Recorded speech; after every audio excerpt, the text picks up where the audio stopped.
Welcome to the Fox 54 Weekend Review. I'm Kenesha Dees. It's the only place in North Alabama to get the week's local headlines condensed into one program. Let's get started with an update on Space Command HQ's preparation for its highly anticipated move to the Rocket City.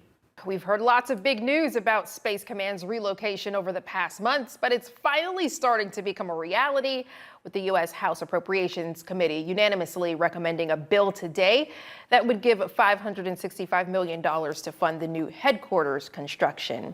This is the future home of Space Command, where officials just unveiled brand new renderings of the site, including a massive octagon-shaped building that will serve as the hub for the new HQ. Fox 54's Caleb Aguayo shows us what residents are saying about this latest development. You've heard of the Pentagon, but Huntsville is now getting an octagon as part of U.S. Space Command's big move to Redstone Arsenal. Here's the first site rendering with a massive octagonal building in the middle to support the hundreds of workers that Space Command's relocation will bring to the Rocket City. Despite an ongoing lawsuit from the state of Colorado blocking the relocation based on political retaliation, officials are still moving ahead with their plans. Here in the Rocket City, many local residents are excited, saying the move will bring a massive influx of jobs and even more companies to Huntsville. We're seeing a lot of manufacturing companies come here, and the Space Command coming is just like one thing that's really putting Huntsville on a pedestal, so to speak, and why it's becoming like one of the best places to live in and fastest growing cities in America. Some say that growth will bring the city even more revenue, providing for future development in the Huntsville metro area. To have something on this scale come to Huntsville is huge because it's not just local, it's national and international. And we will see, I think, increases in a lot of things. You mentioned jobs, but also I think the education base will grow because folks will know that Huntsville is a good place to be.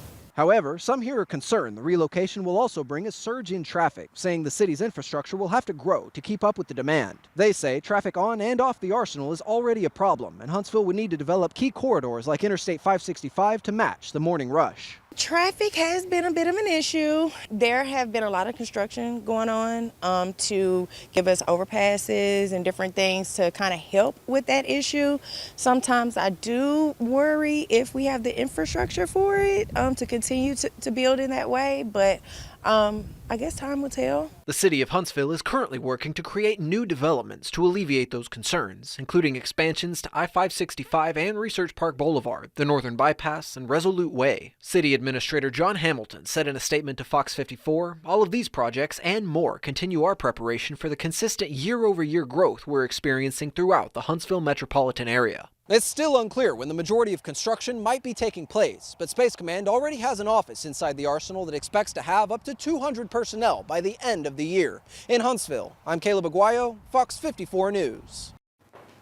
After the end of this year, U.S. Space Command is expecting hundreds of new personnel to relocate to Huntsville as they break ground on the new site. Also happening this week in Huntsville, the City Council approved a plan to remove the dilapidated Continental apartments along University Drive, and residents learned more about the Huntsville Hospital and Crestwood Medical Center merger.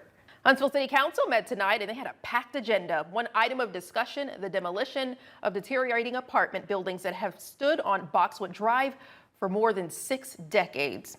This is all that's left of the Continental apartments in the 1300 block of Boxwood Drive. City documents say the inspector noted it would not be feasible to reconstruct within city codes. The City Council unanimously approved the demolition, but gave property owners 60 days to demolish the remaining properties themselves. This property has had multiple owners over the last 8 years. Owners have come in with the intent to renovate and modernize the project, find that it's not economically feasible to continue with that kind of a plan. The property continues to be a nuisance, a hazard, and a blight to the neighborhood. They have put out, my understanding is 3 bids, and all that remains to be done is to hire someone to come in and start work. So I believe the 60 days will be more than enough time for the property owners to get in and get busy. The city says they are aware of multiple unhoused people who reside inside the buildings. They add Huntsville's homeless services team is working on plans to support those living at the apartments. Huntsville Hospital Health System President and CEO Jeff Sams gave an update at the council meeting today on the future of Crestwood Medical Center after its acquisition into the Huntsville Hospital System. Sams says this was all in an effort to bring the public more transparency, adding that while Crestwood has long been a financially successful hospital, its previous structure meant more than 90% of revenue was leaving the local community. Now, he says those dollars will be reinvested into healthcare services, staffing, and operations instead of flowing out of the market. We need every employee to take care of the growing community. We're pleased that the Crestwood employees stayed with us. They all start with us. We're glad to keep them all. We respect their culture and what we built there. We're trying to leave the branding the same, the name the same, and respect the pride they have and the care they deliver. Sam says nursing pay is set to increase in July, with inpatient rates rising to $29 an hour. After factoring in overtime, total pay can top $45, which Sam says will keep them competitive with Nashville and Birmingham. For most of us, a hot shower is a daily routine we take for granted, but for those experiencing homelessness, access to basic hygiene is often a luxury, and one local nonprofit leader is going to extremes to highlight that reality. Fox 54's Logan Alexandra Russell has more on the No Shower Challenge taking place right here in Huntsville. It's a challenge that not everyone is willing to take. But the COO of Shower Up is more than 2 weeks into the month of April without stepping foot in a shower. The goal is not just about personal discomfort. It's about perspective. For those in our community experiencing homelessness, going days or even weeks without access to a clean, safe place to wash is a constant reality. Shower Up COO Taylor Reed says the No Shower Challenge is designed to help the community connect with that experience. I'm stepping into their world a little bit, kind of like the Ice Bucket Challenge, and hopefully people will think, wow, that guy's crazy, but they'll realize that that's a reality that many people living on the streets of Huntsville, have to deal with every day. While Reed is going the full 30 days, he says some people have already begun taking the challenge for a single day to show their support. Shower Up looks to bring hygiene to those who need it most by providing mobile shower suites and even a mobile laundromat. Reed says the impact Shower Up has is deeply personal. They walk out feeling clean, feeling refreshed, and they get to go do what they need to do that day in confidence with dignity restored. The organization relies entirely on donations to purchase supplies like towels, soap, and new undergarments. Every $12 donated provides one full shower for a neighbor in need. The No Shower Challenge runs through the end of April. Reporting in Huntsville, Logan Alexandra Russell, Fox 54 News. If you want to get involved, donate, or shop the Shower Up Amazon wish list, you can find more information at showerup.org. And starting tomorrow, Shower Up is expanding its reach. They will now be providing mobile showers in Decatur once a month. Decatur law enforcement was back in the public eye this week as another lawsuit was filed alleging use of excessive force during an arrest. The family of a man who died in custody continued their calls for justice, and charges dropped against a woman who accused a Decatur police officer of assault. A new lawsuit out of Decatur coming just over a month after a separate lawsuit claiming police used excessive force during arrests made at local protests after the officer-involved shooting of Steve Perkins back in September of 2023. The plaintiffs are seeking damages against the police department for what they say were unjust arrests. Fox 54's Caleb Aguayo fills us in on the latest developments in these cases. Two lawsuits against the city of Decatur are starting to come out after alleged incidents of excessive force by police during protests back in 2024. Residents here filed two lawsuits just before the 2-year deadlines established by the statute of limitations. The first lawsuit involves Derek Taylor, who alleges officers arrested him without probable cause and injured him despite his attempts to comply. That was back in April of 2024 during the city's Third Friday event, where he and a group called Standing in Power protested the officer-involved shooting of Steve Perkins back in 2023. A separate lawsuit filed by Sierra Taylor alleges one of the department's officers punched her during her arrest at a protest in March of 2024, with her charges ultimately dropped. The tensions in the city were very high, and it was because of the situation with my brother, and people wanted answers and they weren't getting them. And so there were a lot of protests that were going on. To be honest, a lot of the police officers who were on the force at the time were just irritated. Just because you have that authority does not mean that you have the right to mistreat citizens or do anything that you want to without repercussions. I think their lawsuit is very much justified.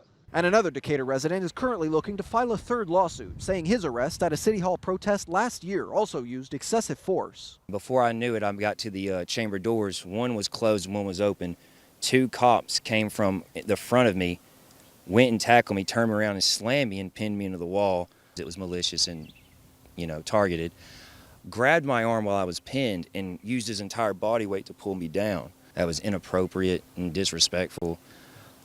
No one should be manhandled like that for using their freedom of speech. In the latest lawsuit filed Saturday, Derek Taylor is seeking a jury trial to determine potential compensatory and punitive damages against the city. In Decatur, I'm Caleb Aguayo, Fox 54 News.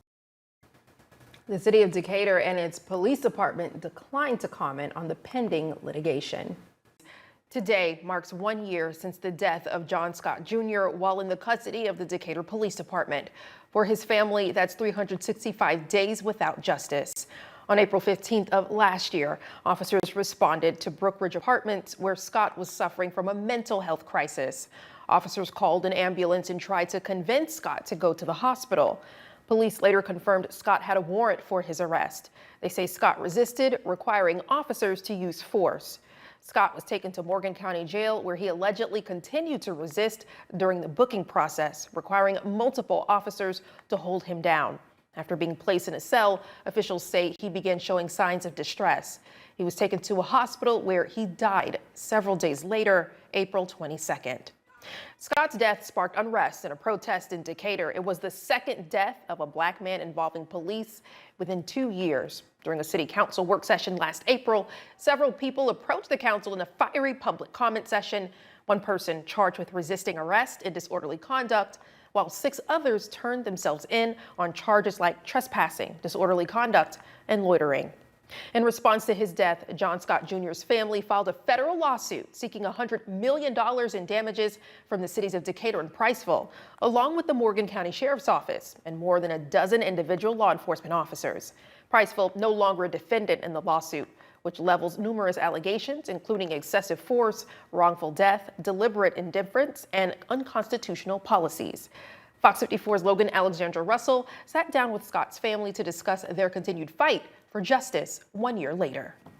Rochella Scott says the past 365 days have been an uphill battle.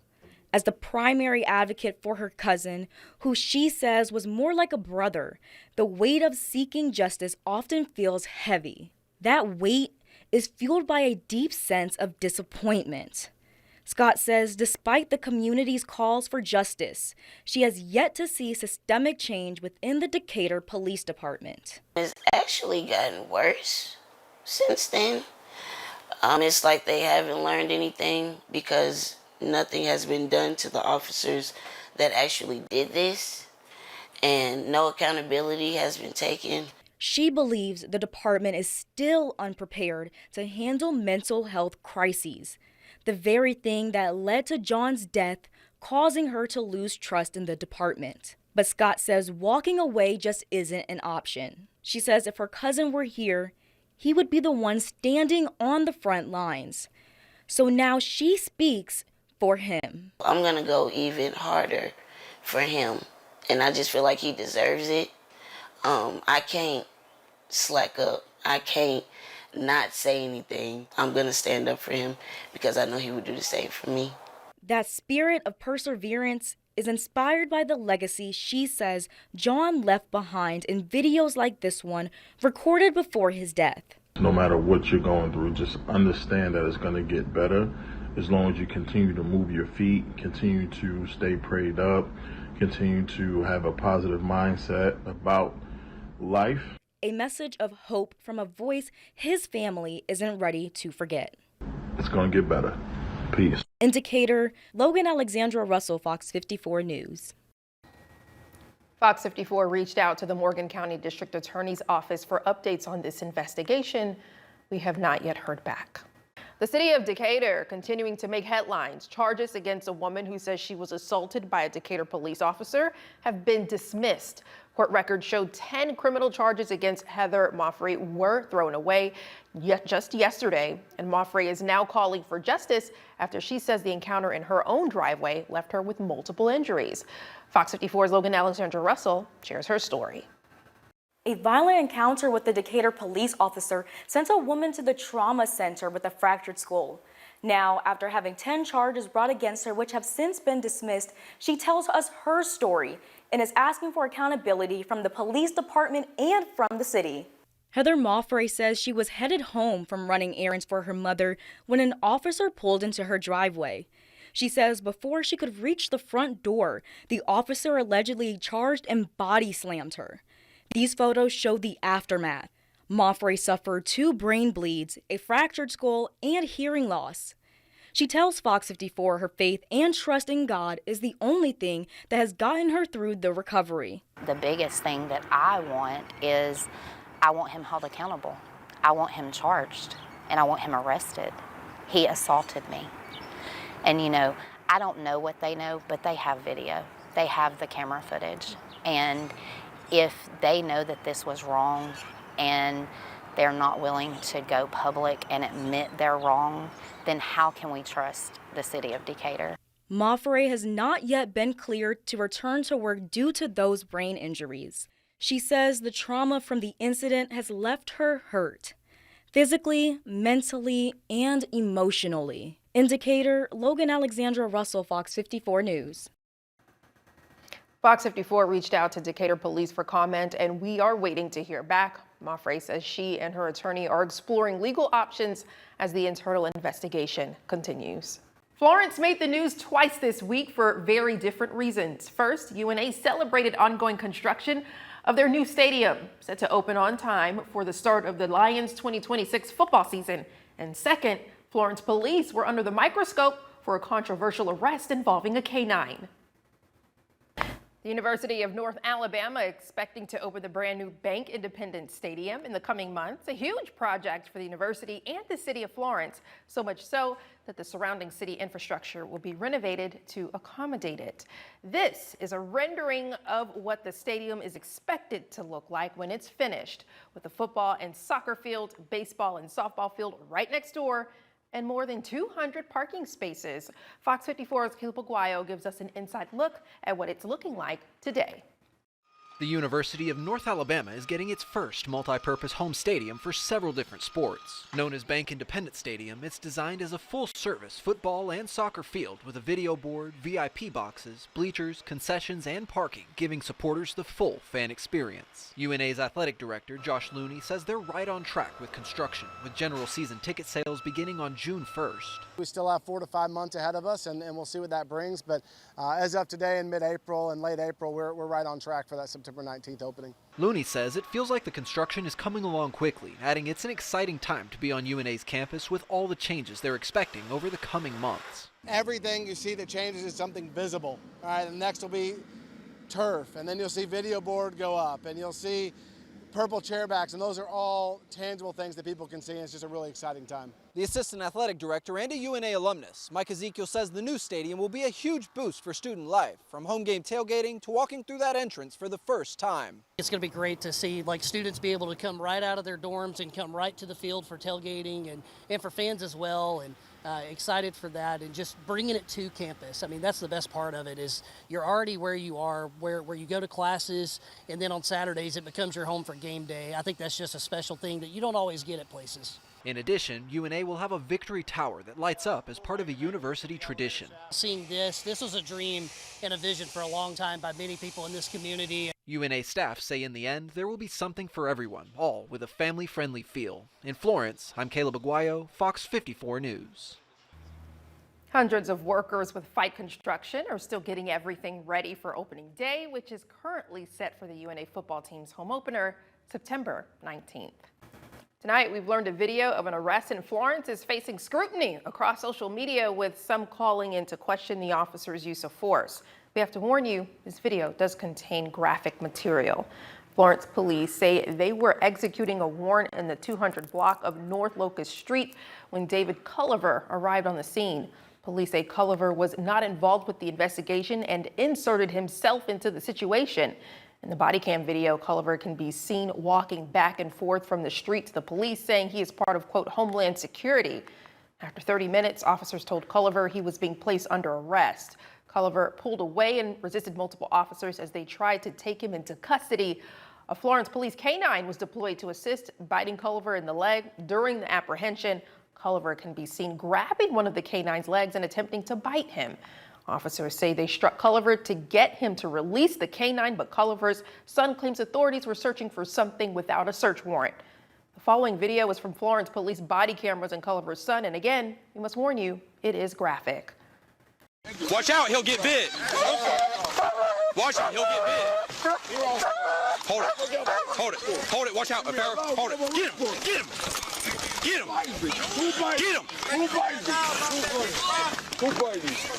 Quit fighting. Let go of my dog. Let go of my dog. Let go of my dog. Let go of my dog. Let go of my dog. Let go of my dog. Stop fighting.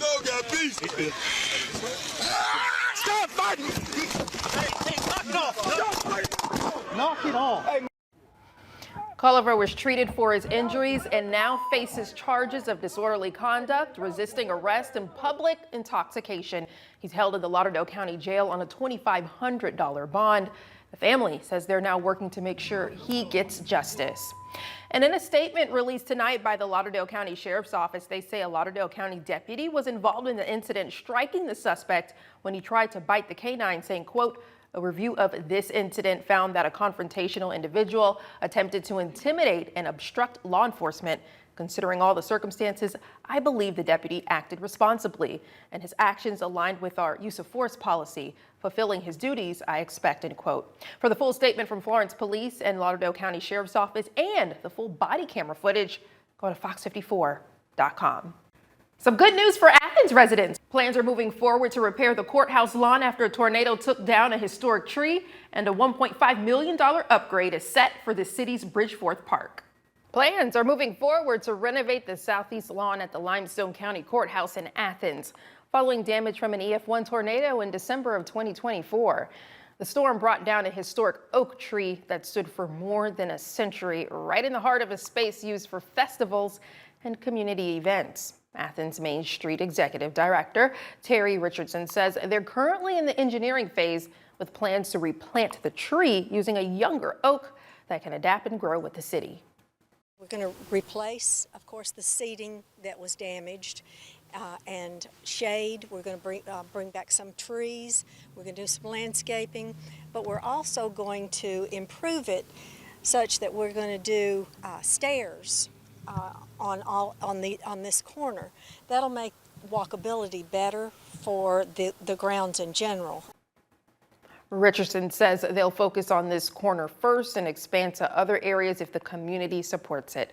Upgrades will begin after the Fridays After 5 outdoor concert series wraps up at the end of June. A public hearing happening in a few minutes in Athens aimed at clearing the air and addressing concerns about proposed renovations at Lincoln Bridgeforth Park. Rumors about proposed changes to the park have been spreading online, with posts on Facebook claiming the area with tennis courts could be demolished and replaced with apartments or even a subdivision, something that was never confirmed by city leaders. Fox 54's Valentina Chalala spoke with Athens Mayor Ronnie Marks, who says the only plan is to legally consolidate the park site.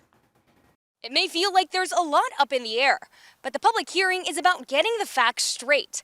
No apartments here, just plans to upgrade the park so there's more space to play. Plans for the park include a new splash pad, a walking trail, and updated courts for tennis and pickleball. Athens Mayor Ronnie Marks says the main goal right now is to legally combine two separate parcels of land. One area was once residential before being turned into tennis courts, but it still remains a separate property on paper. There were two older homes there, and so the city of Athens acquired them either through a gift or a small purchase for those. As we were looking at this project tonight, we said we need to consolidate all that because we've got two separate pieces of property. And so actually tonight's agenda is really very simple. We are committed from the city council, from the mayor's office, and from our planning department to go through the process to clean up the park area, to consolidate it into one piece of property. Residents nearby say the park was once packed with people, but now sees less foot traffic. Mayor Marks says it's still one of Athens' most visited parks, but he hopes these upgrades will bring even more people out. In Athens, I'm Valentina Chalala, Fox 54 News. Mayor Marks says the project is part of a broader effort to increase green space across Athens. This project is estimated to cost between $1.5 and $1.8 million. Finally, let's wrap up by meeting this week's Fox 54's top teacher. Miranda Watts teaches second grade at Huntsville Christian Academy, where she's been a cornerstone of the campus for 27 years.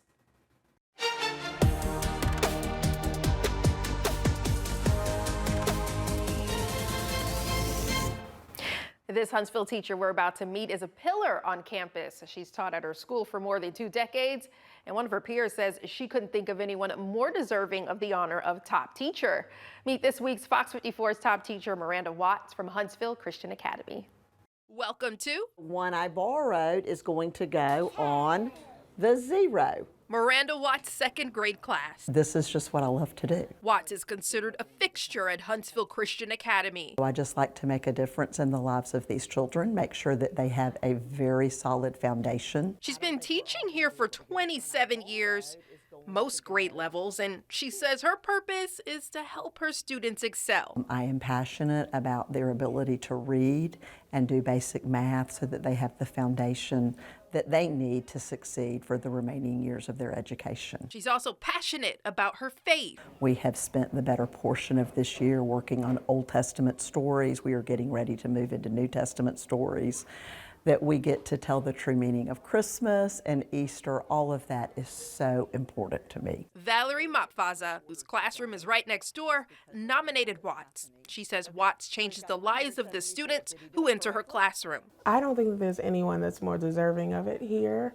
I've never seen a student or an adult encounter her, walk into her classroom, and come out the same. She's been here for 27 years. Watts says she keeps the kids active in the classroom. We try to engage the kids in everything that we are doing. So for Bible, for instance, we will have a Bible lesson for 2 days, and then we do some sort of a fun activity for 2 other days to reinforce what we learned with them. Here is Watts' hope for her students. I hope they have a strong foundation, but I hope they know beyond anything else that they were greatly loved while they were in our room.